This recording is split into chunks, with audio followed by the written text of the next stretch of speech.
There's a term, once a Marine, always a Marine, but there's also the term, eat the apple, F the core. I don't work for you no more.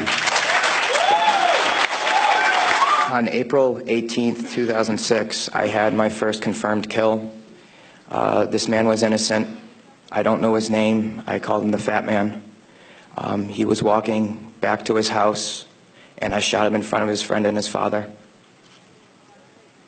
The first round didn't kill him after I had hit him up here in his neck area. And afterwards, he started screaming and looked right into my eyes. So I looked at my friend who I was on post with, and I said, well, I can't let that happen. So I took another shot and took him out. He was then carried away by the rest of his family.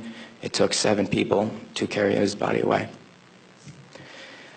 We were all congratulated after we had our first kills, and that happened to have been mine. My company commander personally congratulated me, as he did everyone else in our company. This is the same individual who had stated that whoever gets their first kill by stabbing them to death will get a 4-day pass when we return from Iraq. There's one incident where we got into a firefight just south of the government center, about 2,000 meters.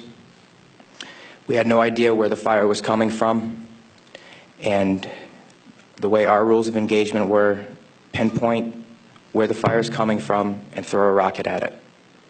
So with that being said, we still didn't know where the fire was coming from, and an 84-millimeter rocket was shot into a house. I do not know if there was anyone in it. We do not know if that's where the fire was coming from, but that's what was done. This man right here was my 3rd confirmed kill. As you can see, he was riding his bicycle.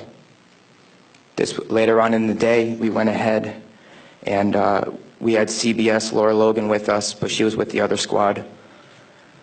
And so she wasn't with us. So myself and 2 other people went ahead and took out some individuals because we were excited about the firefight we had just gotten into, and we didn't have a cameraman or woman with us. With that being said,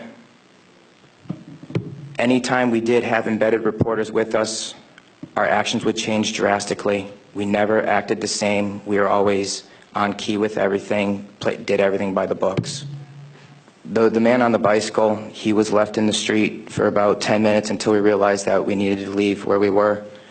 And his body was dragged about 10 feet to the right of him, where his body was thrown behind a rock wall and his bicycle was thrown on top of him. House raids. Because we were a grunt battalion, we were responsible for going on several patrols. A lot of the raids and patrols we did were at the night, around 3 o'clock in the morning, around there. And what we would do is just kick in the doors and terrorize the families.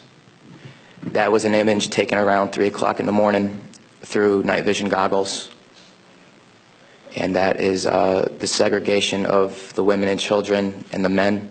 If the men of the household were giving us problems, we'd go ahead and take care of them any way we felt necessary, whether it be choking them or slamming their head against the walls. That was one man that wasn't taken, that was taken care of in a very bad way. Because of all the wiring that he had, it would be considered IED making material.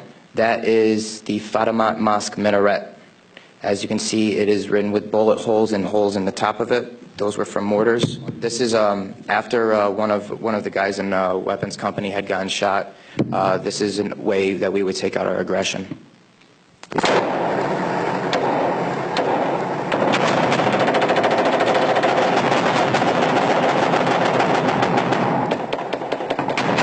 For those of you who don't know, it is illegal to shoot into a mosque unless you were taking fire from it.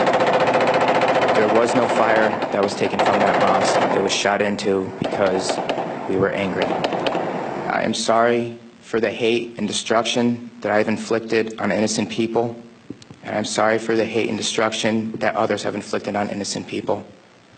At one point, it was okay, but reality has shown that it's not, and that this is happening, and that until people hear about what is going on with this war, it will continue to happen and people will continue to die.